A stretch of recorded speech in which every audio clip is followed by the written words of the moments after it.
Hello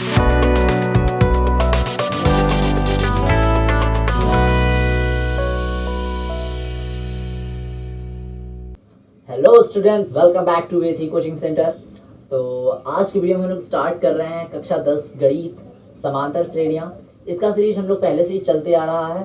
तो आज की वीडियो में हम लोग स्टार्ट कर रहे हैं प्रश्नावली 5.2 के बचे लास्ट क्वेश्चंस नंबर 11 से 20 तक। तो चलिए सॉल्व करते हैं क्वेश्चंस को। अगर आपने मेरी पिछली वीडियो नहीं देखी है तो प्लीज़ चैनल पर जाके पिछली वीडियो जरूर देखिएगा, क्योंकि मैंने वहाँ पे प्रश्नावली 1 से लेकर अभी तक 5.2 तक पूरे क्वेश्चंस का सॉल्यूशन दिया हुआ है। अगर वीडियो अच्छी लगती है तो आप लोग लाइक ज़रूर करिएगा। सपोर्ट करने के लिए आप चैनल को सब्सक्राइब भी कर सकते हैं और अपने दोस्तों को शेयर कर सकते हैं। तो चलिए स्टार्ट करते हैं आज की वीडियो और स्टार्ट कर देते हैं आज के क्वेश्चन नंबर क्योंकि पिछली वीडियो में हम लोगों ने 11 क्वेश्चन सॉल्व किया था, तो इस वीडियो में हम लोग स्टार्ट कर रहे हैं 12वें क्वेश्चन से। ठीक है, इस चैप्टर में 12वां क्वेश्चन इस चैप्टर का है। कह रहा है क्वेश्चन में कि दो समांतर श्रेणियों का सार्व अंतर समान है। दो समांतर श्रेणियों का सार्व अंतर समान है। तो ध्यान देखिएगा। तो मान लेते हैं आगे क्वेश्चन पढ़ते हैं। अच्छा, कह रहा है कि यदि इनके 100वें पद का अंतर 100 है तो इनके 1000वें पदों का अंतर क्या होगा। ठीक है, तो दो एपी है हमारे पास। तो मान लेते हैं, माना पहले एपी के लिए 100वां पद क्या हो जाएगा, A100 is equal to A plus 99D। इतना हो जाएगा। क्लियर है, क्योंकि 100वां पद ऐसे निकालेंगे A प्लस 99D से। एंड दूसरे एपी के लिए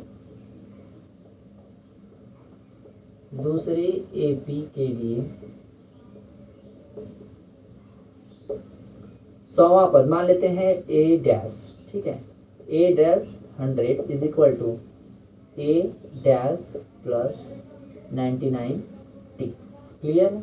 अब D हमने दोनों जगह क्यों रखा है, यहाँ पर D डैश या D2 क्यों नहीं रखा, क्योंकि बोला ये था कि दोनों का सार्वंतर क्या है, समान है। चूंकि दोनों का सार्वंतर समान है। ठीक है, दोनों का सार्वंतर समान है, इसका मतलब दोनों के D की जो वैल्यू है वो दोनों सेम रहने वाली है। क्लियर है। अब कह रहा है कि दोनों का 100वां पद तो हमने निकाल दिया। कह रहा है कि दोनों के 100वें पद का अंतर जो है वो 100 है। यानी प्रश्नानुसार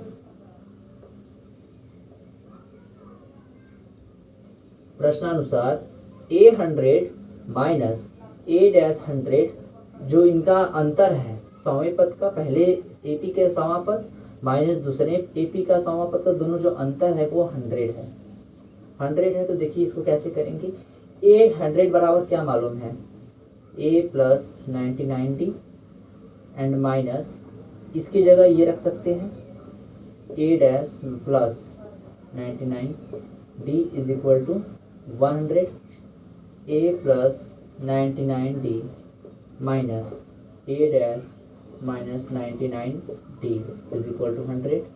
अभी देखिए प्लस 99D और माइनस 99D कैंसिल आउट हो जाएगा। यहाँ से बचेगा A minus A dash is equal to 100।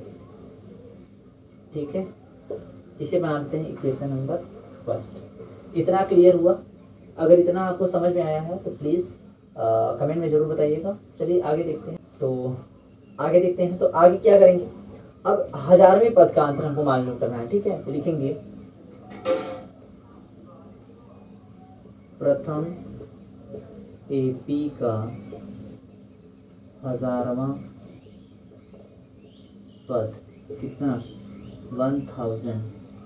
ठीक है, इसको क्या लिख सकते हैं, इसको लिख सकते हैं A प्लस 999D लिख सकते हैं। ठीक है, तो ये 1000वां पद हो जाएगा। इसी प्रकार दूसरे एपी के लिए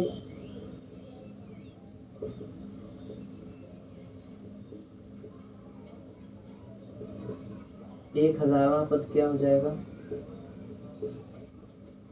A dash 1000 is equal to A dash 999D। Clear है। अब हमको ज्ञात करना था कि दोनों का अंतर क्या होगा। तो लिखेंगे अब 1000 माइनस ए डैश 1000। तो यहाँ से ए 1000 बराबर क्या हो जाएगा, ए प्लस 999 डी, एंड यहाँ से माइनस ए 1000 का क्या लिखेंगे हम लोग, A dash plus 999 D. Clear है, इसको सॉल्व करते हैं तो A plus 999 D minus A dash minus 999 D. 999 D cancel out, बचा क्या हमारे पास, ए माइनस ए डैश। अब ए माइनस ए डैश का मान कितना है, 100। तो लिखेंगे समीकरण 1 से A minus A dash is equal to 100, यानी इनके 1000वें पद का भी अंतर क्या होगा, 100 ही होगा। अतः या तो ऐसे लिख, अतः दोनों एपी के, अतः दोनों एपी के 1000वें पद का अंतर 100 है। क्लियर, तो यही रहा क्वेश्चन करने का तरीका। ठीक है, पहले एपी का 100वां पद निकाल लेते हैं, फिर दूसरे पे एपी के लिए ए डैश 100 निकाल लेते हैं। सर्वांतर समान है, डी की वैल्यू सेम रहने वाली है, तो यहाँ से हम लोग ए 100 माइनस ए डैश 100 का मान निकाल लेते हैं। तो हमारे पास बच के आता है A minus A dash equal to 100। अब 1000वें पद का निकालने के लिए ये चीज़ें करेंगे हम लोग। यहाँ से A 1000 is equal to A plus 999 and A dash 1000 is equal to A dash 999। अब अंतर पूछा है तो अब हम लोग अंतर निकाल रहे हैं। अंतर निकालने के बाद इसको सॉल्व करेंगे तो आ रहा है ए माइनस ए डैश। ठीक है, तो ए माइनस ए डैश सेम यहीं पर भी आया था 100वें पद के लिए भी। 100वें पद के लिए दोनों का अंतर 100 था, तो 1000वें पद के लिए भी इसका अंतर क्या हो गया, 100 ही हो गया। ठीक है, आई होप क्वेश्चन समझ में आया होगा। चलिए बढ़ते हैं 13वें क्वेश्चन की ओर। 13वां क्वेश्चन कह रहा है कि 3 अंकों वाली कितनी संख्याएं 7 से विभाज्य हैं। ध्यान देखिएगा, कह रहा है कि 3 अंकों वाली कितनी संख्याएं 7 से विभाज्य हैं। तो चलिए 3 अंकों की संख्याएं लिख लेते हैं। तो 3 अंकों की संख्याएं स्टार्ट कहाँ से होंगी, स्टार्ट होंगी 100 से।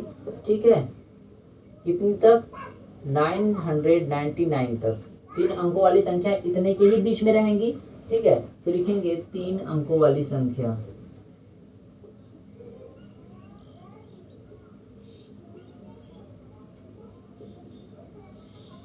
3 अंकों वाली संख्या 100 से 99। ठीक है, अब लेकिन हमको ये निकालना है कि 7 से कितनी संख्याएं विभाज्य होंगी। ठीक है, कितनी संख्याएं, तो इसमें हम लोग इसके बीच में पता करेंगे कितनी संख्याएं 7 से विभाज्य हैं। तो अगर 100 की बात करें तो 100 तो 7 से नहीं कटेगा। ठीक है, 101, 102, 103, 104, 105, 105 7 से कटेगा। ठीक है, 105 कटेगा, फिर उसके बाद 112 कटेगा, उसके बाद 119 कटेगा, एंड ऐसे ऐसे करते करते करते अगर लास्ट में जाएं तो लास्ट में बचेगा 994, 994 जो है वो 7 से कटेगा। ठीक है, 7 से काट लीजिए, 7 1 7 बचेगा तो 7 चौक 28, 7 दूना 14। ठीक है, ये लास्ट में ये कटेगा। मतलब इतनी ही ऐसी संख्याओं का सीरीज है जो कि 7 से कटने वाला है। तो अब ये संख्याएं हैं कितनी, उनका संख्या निकालना है। ठीक है, वो निकालना है हमको कि कितनी संख्याएं हैं जो कि इनके बीच से निकल के आई हैं और वो 7 से विभाज्य है। ठीक है, तो इसको लिखेंगे ऐसे, 7 से विभाज्य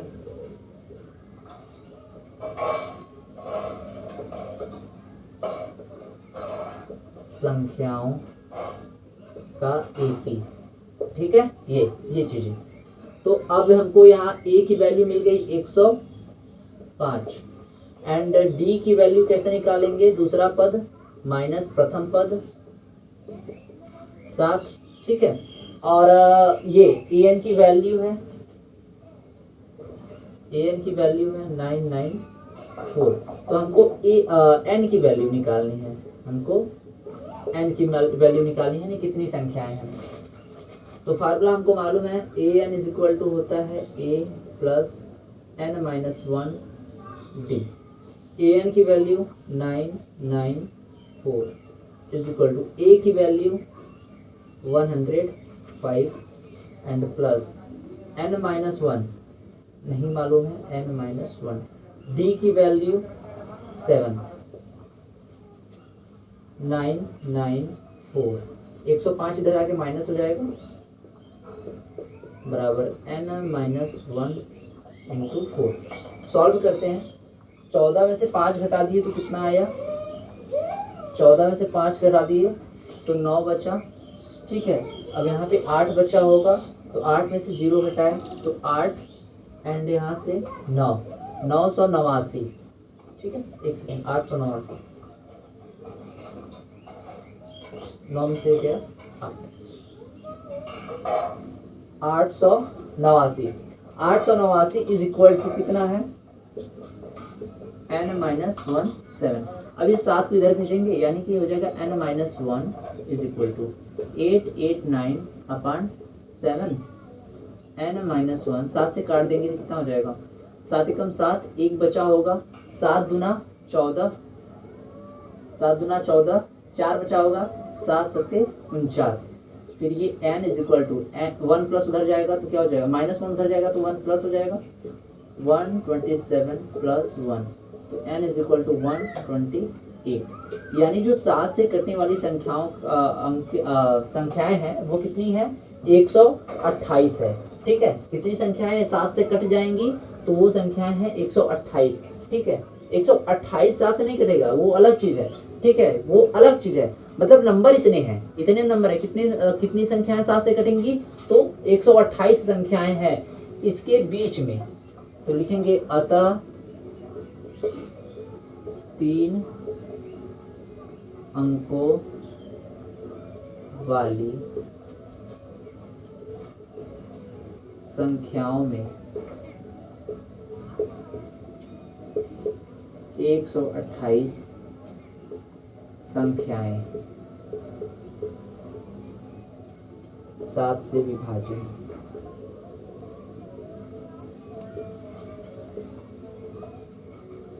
ठीक है, तो ये रहा क्वेश्चन। तो आई होप ये चीज़ें आप लोगों को समझ में आई होंगी। ठीक है, तो देख लीजिए, और अगर आप स्क्रीनशॉट लेना चाहते हैं तो ले सकते हैं, अगर इसको कॉपी करना चाहते हैं तो कॉपी भी कर सकते हैं। चलिए बढ़ते हैं इसके नेक्स्ट क्वेश्चन की ओर, 14वां क्वेश्चन इस चैप्टर का।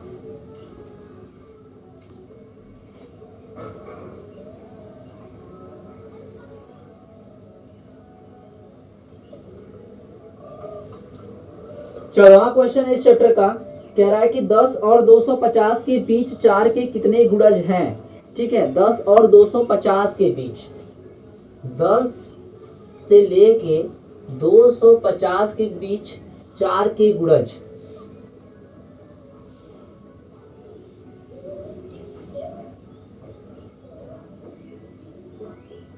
अब 4 के गुणज बोलने का यही मतलब है कि 10 से 250 तक के बीच में कितनी ऐसी संख्याएं हैं जो 4 से कट रही हैं।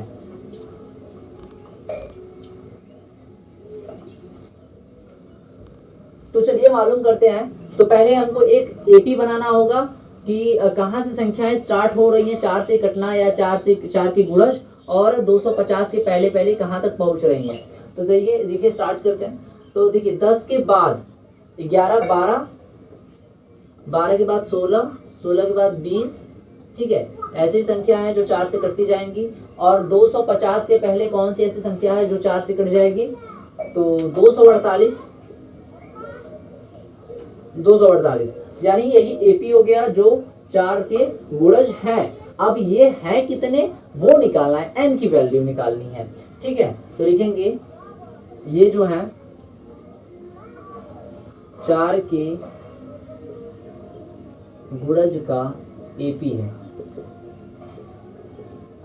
ठीक है, ये चीजें, ये जो निकाल के हमने एपी रखा है वो 4 के गुणज हैं। अब हमको क्या क्या मालूम है, यहाँ से ए बराबर हमको 12 मालूम है, ए बराबर 12 मालूम है, एंड डी बराबर कितना मालूम है, 16 में से 12 घटा दें, 16 में से 12 घटा दें तो कितना आएगा 4, यानी यहाँ से हमको डी की वैल्यू मालूम हो गई, कितनी, डी की वैल्यू 4।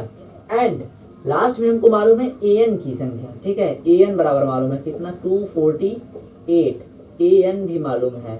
ठीक, और हमको मालूम क्या करना है, n की वैल्यू निकालनी है इसमें। तो हमको हमारे पास फार्मूला है an is equal to a plus n-1 and d, ये हमारे पास फार्मूला है। अब इसी फार्मूले पे पूरे मान को रख देते हैं। तो an की जो वैल्यू है वो है 248 इज इक्वल टू a की वैल्यू 12 है प्लस n-1 एंड d की वैल्यू है 4। ठीक है, तो अब यहाँ से ये जो 12 है इसको इधर लाएंगे तो हो जाएगा 248 minus 12 is equal to n-1 and 4। 248 में से 12 घटा देंगे तो कितना हो जाएगा, 236 आएगा। 236 is equal to n-1 and 4। ठीक, अब ये 4 इधर आएगा तो बटे में हो जाएगा, यानी इसको अल्टीमेटली लिख सकते हैं n-1 इज इक्वल टू 236 अपान ये 4 हो जाएगा, n-1 इज इक्वल टू 4 से काट देंगे तो 4 पंजे 20 और 4 नवा 36। ठीक है, फिर माइनस 1 उधर जाएगा तो प्लस 1 हो जाएगा, 59 प्लस 1 तो n इज इक्वल टू 60। यानी कितनी संख्याएं हैं जो 4 की गुणज है, तो वो है 60। ठीक है, तो लिखेंगे आंसर में लिखेंगे अतः 10 से 250 के बीच 60 संख्याएं 4 की गुणज है। ठीक है, तो 10 से लेके 250 तक के बीच में 4 की गुणज संख्याओं का जो संख्याएं हैं वो कितनी है, 60 है। ठीक है, तो देख लीजिए, अगर आप कॉपी करना चाहते हो तो कर सकते हैं, स्क्रीनशॉट भी ले सकते हैं, नोट करते चलिएगा। जब भी मेरी क्लास आप लोग देख रहे हैं, मैं रिक्वेस्ट करूंगा कि आप लोग अपने साथ एक rough copy, pen and NCERT की मैथ, जो लेटेस्ट मैथ की बुक है वो लेकर जरूर बैठिएगा, क्योंकि सिलेबस कुछ कटा हुआ है। तो मैं न्यू जो एनसीईआरटी पैटर्न है सिलेबस का, ठीक है, मैं उसको फॉलो करते हुए वीडियो बना रहा हूँ, उसका सॉल्यूशन मैं बता रहा हूँ। तो अगर आप लोगों के पास पुरानी किताबें होंगी तो आपको ऐसा लग रहा होगा कि ये चीज़ें छोड़ दी जा रही हैं, बहुत कम पढ़ाया जा रहा है, तो ऐसी चीज़ें नहीं हैं, क्योंकि एनसीईआरटी ने अपना नया अपडेट दिया है बुक का, तो मैं उसी के अकॉर्डिंग सॉल्यूशन बता रहा हूँ।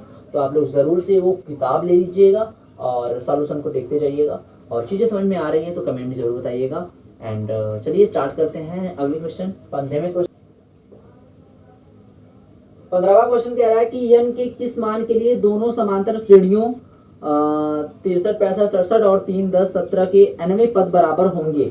ठीक है, यानी दो समांतर श्रेणी हमारे पास दिया हुआ है, कौन कौन सा, तो लिखेंगे AP फर्स्ट दिया है, वो है 63, 65 and 67 and so on. And AP2 दूसरा समांतर श्रेणी दिया हुआ है हमारे पास 3, 10 और 17 एंड सो ऑन। देखिए, दो समांतर श्रेणियां दिया हुआ है, कह रहा है कि इसके क्या है, बोल रहा है कि दोनों समांतर श्रेणी के लिए कौन सा ऐसा पद होगा जो दोनों बराबर होंगे, n का कौन सा ऐसा मान होगा जहां पे दोनों पद बराबर होंगे। ठीक है, तो चलिए निकालते हैं।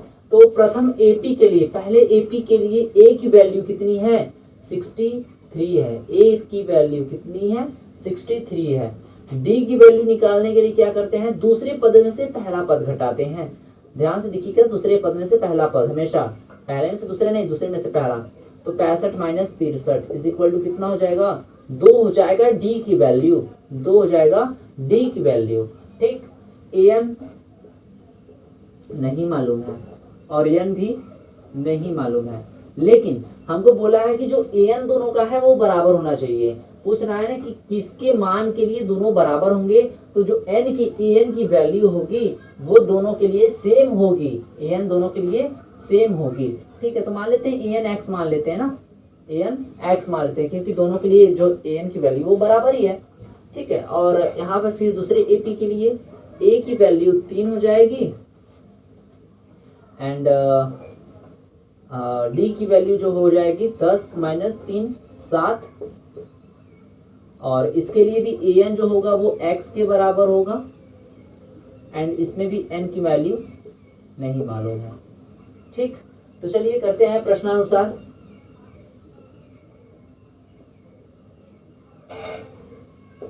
प्रश्नानुसार हमको निकालना है कि दोनों एपी के लिए कौन सा ऐसा पद है जो कि बराबर होगा।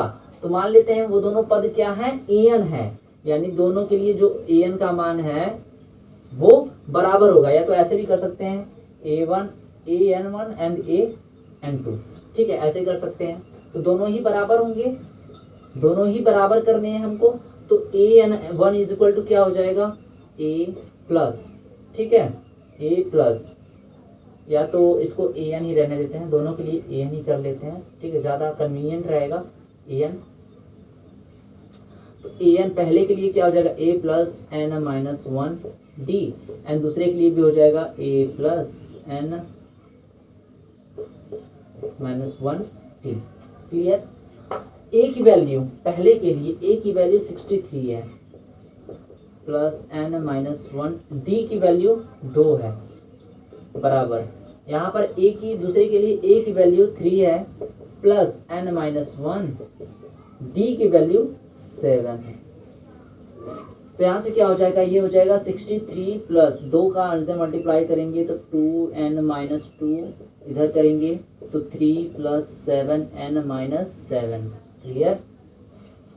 n को एक तरफ करते हैं, बाकी जो नंबर है उसको एक तरफ, तो इधर 2n ऑलरेडी है, 7n इधर आएगा तो माइनस 7n हो जाएगा। इधर 3 पहले से ही है, माइनस पहले से ही है, माइनस, एंड इधर माइनस 63 हो जाएगा, एंड माइनस 2 इधर जाके प्लस 2 हो जाएगा। क्लियर।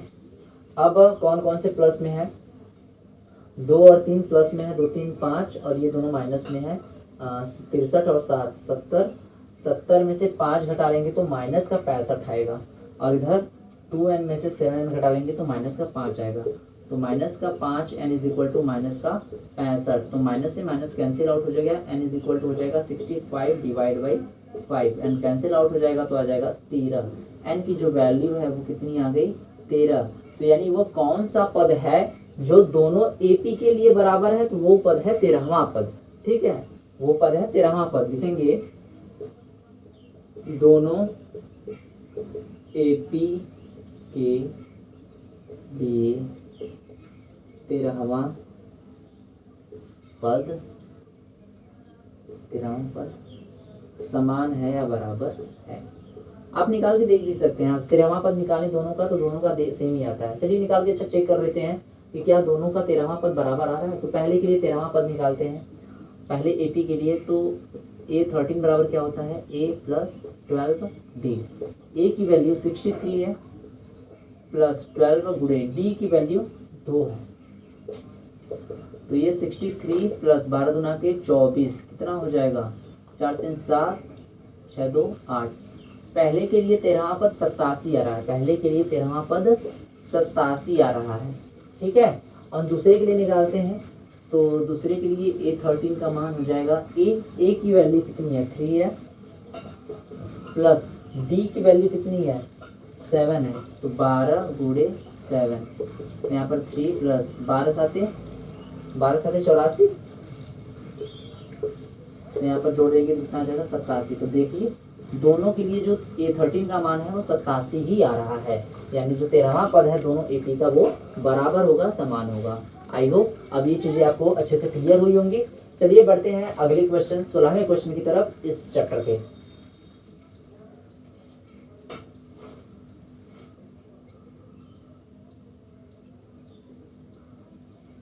सोलहवां क्वेश्चन है इस चैप्टर का, वह एपी ज्ञात कीजिए जिसका तीसरा पद 16, 7वां पद और 5वें पद से 12 अधिक है। ठीक है, तो कह रहा है कि वह एपी हमको निकालना है जिसका तीसरा पद क्या है, 16 है, यानी a3 इज इक्वल टू 16 है, यानी a3 की value a plus 2d is equal to 16 दिया हुआ है।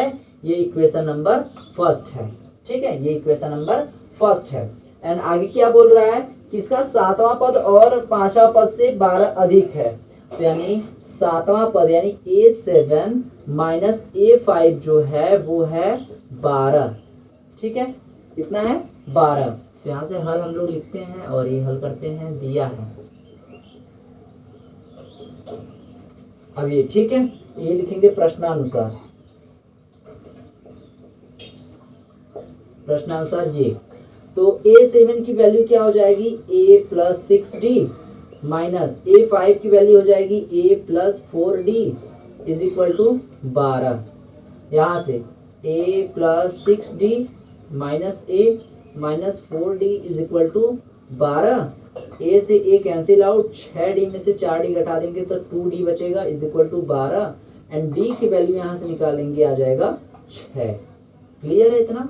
D की वैल्यू निकालते हैं, D का जो मान है वो 6 में रख देंगे, समीकरण 1 में रख देंगे तो लिखेंगे D का मान समीकरण 1 में रखने पर, समीकरण 1 क्या है, समीकरण 1 है A+2D is equal to 16, A+2 गुणे D की वैल्यू 6 बराबर 16, A+6 गुना के 12 बराबर 16, A बराबर कितना हो जाएगा 4 हो जाएगा, A बराबर 4 एंड D बराबर 6। तो हमको AP निकालना था, समांतर श्रेणी निकालना था कि वो समांतर श्रेणियाँ क्या होंगी। तो लिखेंगे अतः AP बराबर, अतः वह AP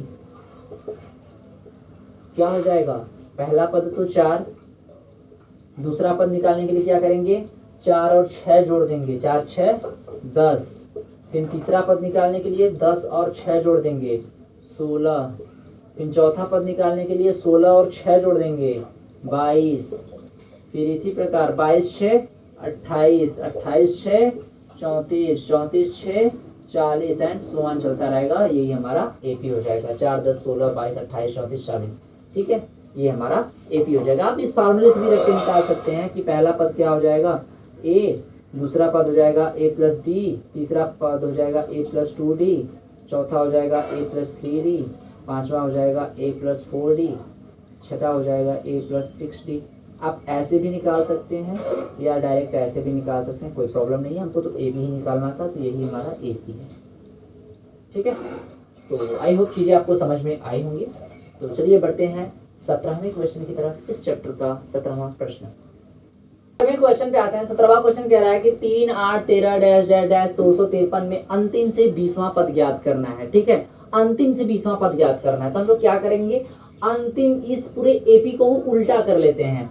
एपी को उल्टा कर लेंगे तो ये हो जाएगा 253 एंड सो ऑन 13 8 एंड 3, ये चीज हो जाएगा। जस्ट उसी को उल्टा कर लें, क्योंकि शुरू से 20वां पद निकालना ज्यादा आसान होता है। ठीक है, तो वही अंतिम से कह रहा है, तो इसी चीज को अगर पलट देंगे तो हमारा काम बन जाएगा। ठीक है, इसको ऐसे पलट दिए हम लोग, तो यहाँ से ए की वैल्यू कितनी निकल गई 253 एंड डी की वैल्यू कितनी निकल गई। डी की वैल्यू निकालने के लिए हमेशा दूसरे पद से पहला पद घटाते हैं। ठीक है, यानी 8 में से 13 घटाएंगे तो कितना होगा -5। क्लियर। अब हमको निकालना क्या है, A20 निकालना है ना, A20 निकालना है, 20वां पद निकालना है। तो क्या होता है A+19D। ए की वैल्यू है 253 प्लस 19 गुणे डी की वैल्यू है -5। 253 19 5 95 हो जाएगा, माइनस करेंगे तो यानी A20 इज इक्वल टू क्या हो जाएगा 253 में से 95 घटा लेंगे तो आएगा 158। 158 इसका आंसर हो जाएगा, यही इसका आंसर है 158। यानी अंतिम से 20वां पद जो है वो है 158। आई होप क्वेश्चन छोटा था, इजी था, आपको समझ में आया होगा। चलिए पढ़ते हैं इस चैप्टर के 18वें क्वेश्चन पे। 18वां प्रश्न कह रहा है इस चैप्टर का, किसी एपी के चौथे और 8वें पद का योग 24 है तथा छठे और 10वें पद का योग 44 है। एपी के प्रथम 3 पद ज्ञात कीजिए। देखिए क्या क्या बोल रहा है, कह रहा है कि एपी के चौथे और 8वें पद का योग 24 है, यानी A4 plus A8 is equal to 24। ठीक है, इसको थोड़ा सॉल्व करते हैं। यानी दिया है A+3D प्लस, इसको लिख सकते हैं A+7D इज इक्वल टू 24 दिया है, लिख लीजिएगा, ये दिया है। तो A2A plus 3D and 7D 10D is equal to 24। इसको थोड़ा सा और इजी कर लेंगे तो ये हो जाएगा A+5D इज इक्वल टू 12। ये इक्वेशन नंबर फर्स्ट। ये हमको मालूम है। क्लियर, ये हमको मालूम है। और फिर नेक्स्ट कह रहा है कि इसके छठे और 10वें पदों का जो योग है वो 44 है। इसके छठे और 10वें पद का जो योग है वो 44 है। यानी लिखेंगे पुनः छठे A6 प्लस 10वें पद A10 का जो योग है वो कितना है 144 है, केवल 44 है। ठीक है, तो देखिए A6 को क्या लिख सकते हैं A plus 5D plus A10 को क्या लिख सकते हैं A plus 9D is equal to 44। अब ध्यान दीजिए, ध्यान देने वाली बात आ गई, ध्यान देने वाली बात आ गई कि A प्लस 5D को बराबर क्या है 12 है, तो यहाँ पर रख सकते हैं 12। क्लियर, यहाँ पे 12 रख सकते हैं plus A plus 9D is equal to 44। 12 उधर भेज देंगे तो यहाँ पर बचेगा A plus 9D is equal to क्या हो जाएगा 44 माइनस 12। तो A plus 9D is equal to क्या हो जाएगा 4 में से 2 घटा देंगे तो 4 में से 1 घटाएंगे 3। ठीक है, कितना आ जाएगा 32 आ जाएगा। ये हो गया समीकरण नंबर 2। समीकरण 1 और समीकरण 2 हमने प्राप्त कर लिया। अब दोनों के समीकरण की मदद से तो लिखेंगे समीकरण 1 व 2 से, समीकरण 1 व 2 से। समीकरण 1 है हमारे पास A plus 5D is equal to 12 है। एंड सेकेंड है समीकरण A plus 9D is equal to 32। घटा लेते हैं, माइनस माइनस माइनस, ये कैंसिल आउट। 9D में से 5D घटाएंगे तो माइनस का 4D बचेगा और 32 में से 12 घटा देंगे तो माइनस का 20 बचेगा। माइनस से minus cancel out, D is equal to हो जाएगा 20/4 इज इक्वल टू 5। यानी D की जो वैल्यू है वो आ गई 5। क्लियर, D की वैल्यू 5 है। तो A की वैल्यू निकाल लेते हैं। तो अब A की वैल्यू निकालने के लिए रखेंगे D5 बराबर समीकरण 1 में मान। लिखेंगे समीकरण 1 में D का मान रखने पर, तो समीकरण 1 क्या है हमारे पास A plus 5D is equal to 12। A plus 5D की value 5 is equal to 12। Clear, तो A 5 बचे 25 उधर जाएगा तो माइनस में हो जाएगा 12 माइनस 25। तो A की जो वैल्यू है वो कितनी आ गई माइनस की 13, माइनस की 13। जो मान आ गया A की वैल्यू माइनस 13 एंड D की वैल्यू 5 है।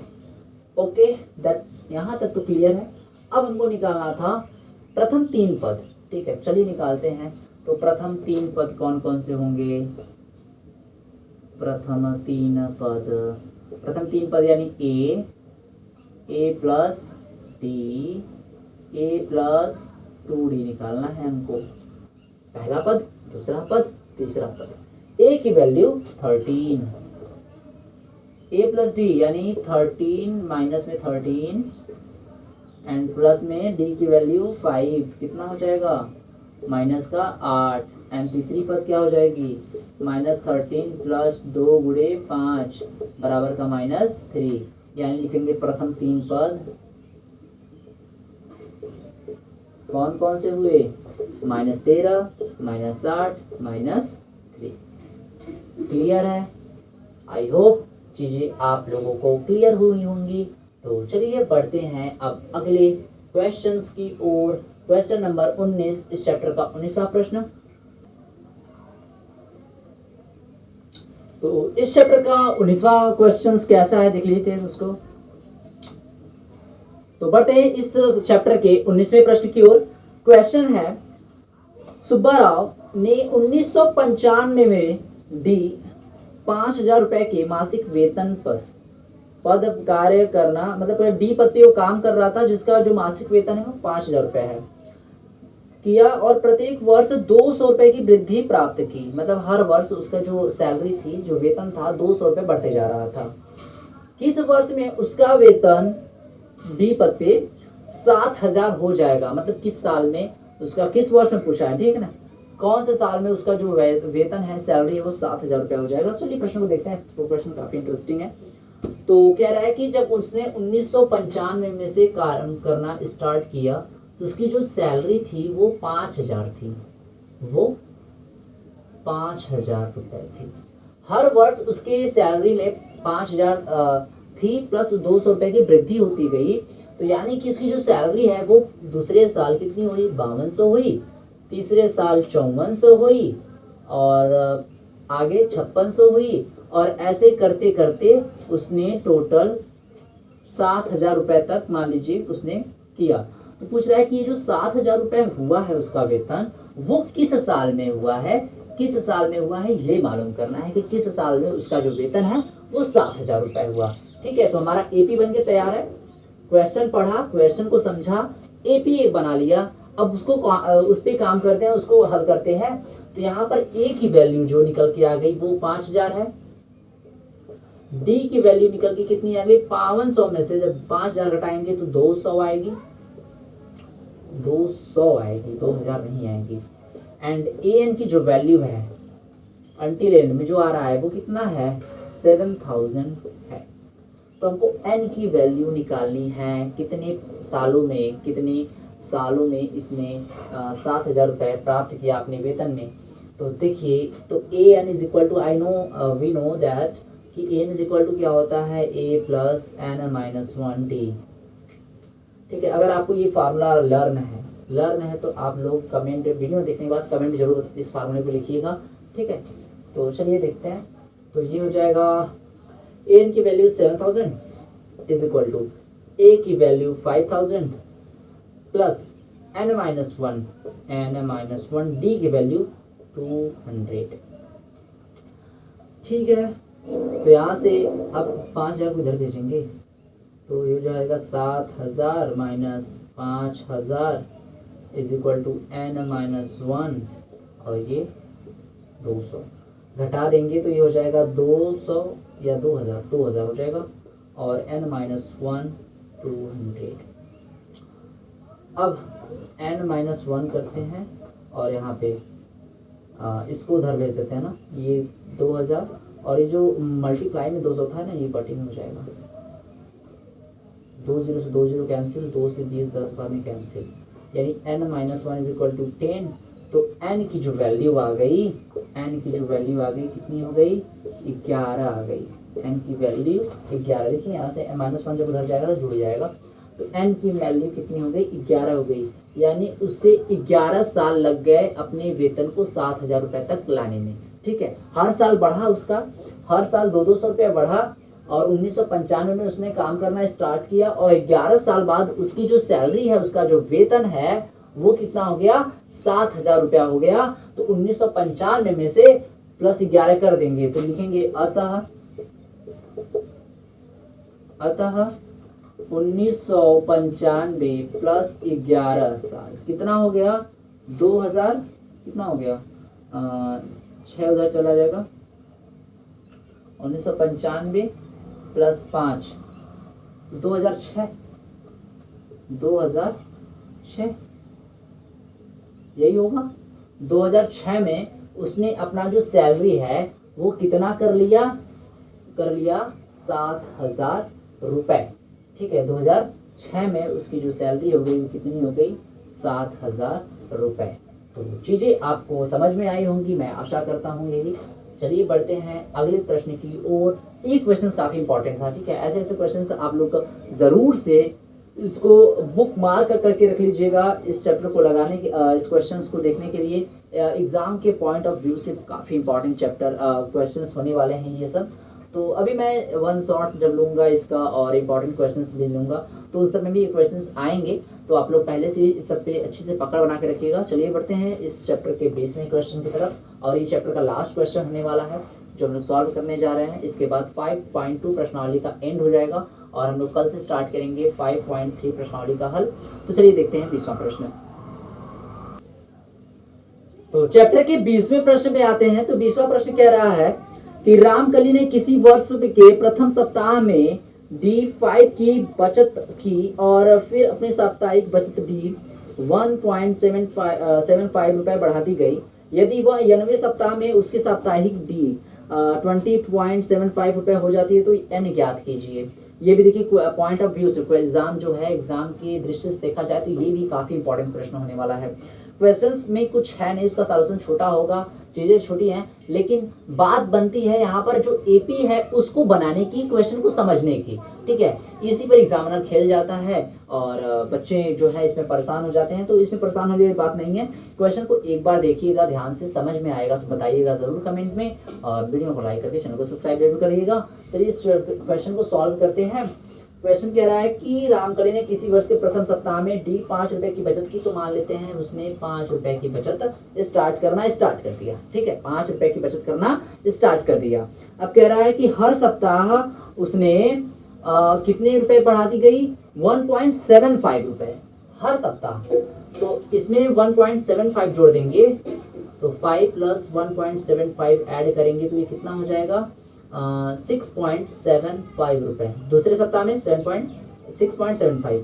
फिर अगले सप्ताह में इसने कितना अर्न किया, यानी सेव किया, वो है 6.75 में से फिर ऐड कर देंगे 1.75 तो ये हो जाएगा 5 5 10 के 0, हासिल 1 7 7 14 1 15 की 5, हासिल 1 7 1 8।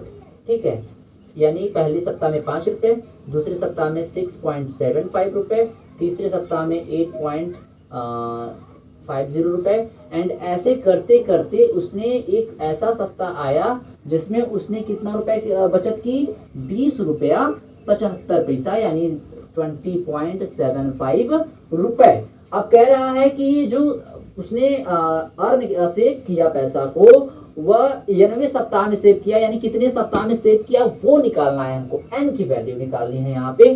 तो a की जो वैल्यू दी हुई है वो है 5 एंड d की जो वैल्यू है वो है 6.75 में से जब 5 घटा देंगे तो आएगा 1.75 एंड an की जो वैल्यू है वो है 20.75 एंड n की वैल्यू हमको निकालनी है।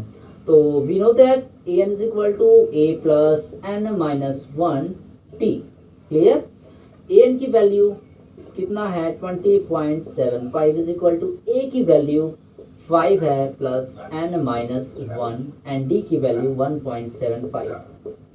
बस इसी को सॉल्व कर लेते हैं। ये हो जाएगा 20.75, ये 5 इधर आएगा तो -5 हो जाएगा, is equal to n minus 1.75 multiply में माइनस करेंगे, यहाँ से हो जाएगा 15.75 is equal to n minus 1.75। Clear, इधर भेज देंगे तो यहाँ पर बचेगा n minus 1 is equal to 15.75 divide by 1.75। ठीक है, तो n minus 1 is equal to क्या हो जाएगा, जब 1.75 से 15.75 को काटेंगे तो वो कट जाएगा 9 बार में। क्लियर है, ये 9 बार में कट गया तो n इज इक्वल टू कितना हो जाएगा, 9 plus 1, n is equal to हो जाएगा 10। ठीक है, यानी उसने 5 रुपये से सेव करना स्टार्ट किया और उसने कुछ सप्ताह में 20 रुपये 75 पैसे सेव किया, तो उसे कितना सप्ताह लगा, 10 सप्ताह लग गया। ठीक है, टोटल उसे 10 सप्ताह लग गया 20 रुपये 75 पैसा सेव करने में। तो आई होप ये क्वेश्चन आपको समझ में आया होगा। चीज़ें काफ़ी आसान है लेकिन परीक्षा की दृष्टि से देखा जाए तो काफ़ी इम्पॉर्टेंट भी है। और अगर आप लोगों को वीडियो अच्छी लगती हो तो प्लीज़ लाइक करिएगा, सपोर्ट ज़रूर करिएगा वीडियो को, एंड मुझे सपोर्ट करने के लिए आप चैनल को सब्सक्राइब कर सकते हैं। और आज है 25 जुलाई, आज 25 जुलाई 2023 है। ठीक है, और वीडियो आज ही डलेगी 4 बजे, और हो सकता है आप 4 बजे ही देख रहे हो वीडियो। तो अगर आप लोग सपोर्ट करना चाहते हैं और सपोर्ट करिए भी इस चैनल का, तो आप 15 अगस्त तक कम से कम 1000 स्टूडेंट इस चैनल पे ज़रूर लाइएगा, क्योंकि बाकी तो मेरा स्ट्रगल स्टार्ट ही रहेगा और आप लोगों की हेल्प मैं करता रहूँगा ऐसे ही फ्री में। एंड ऐसे वीडियो देखने के लिए आप लोग सब्सक्राइब कर दे सकते हैं चैनल को। मिलते हैं नेक्स्ट वीडियो में प्रश्नावली 5.3 के हल के साथ। तब तक के लिए जय हिंद, take care, tata bye bye.